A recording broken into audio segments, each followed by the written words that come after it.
সত্যযুগ, সত্যযুগের বয়স 17,28,000 বছর। ত্রেতা যুগ, ত্রেতা যুগের বয়স 12,96,000 বছর।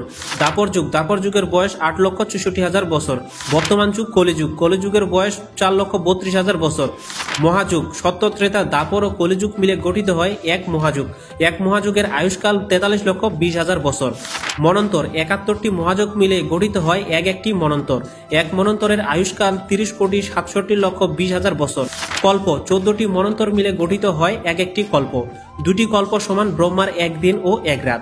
কল্প দিন ও রাত, এক কল্প দিনে ব্রহ্মা যা কিছু সৃষ্টি করেন, এক কল্প রাত্রিতে মহাদেব তা সবকিছু ধ্বংস করেন। ব্রাহ্মবৎসর, 2 কল্প সমান ব্রহ্মার এক দিন ও এক রাত বা অহরাত্র।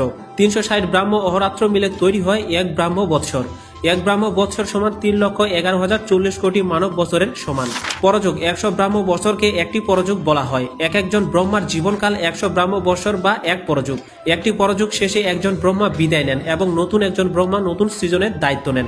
আর আপনিও যদি একজন সনাতন ধর্মের হয়ে থাকেন তাহলে ভিডিওটি শেয়ার করে অন্যকে জানিয়ে দেওয়ার অনুরোধ রইল।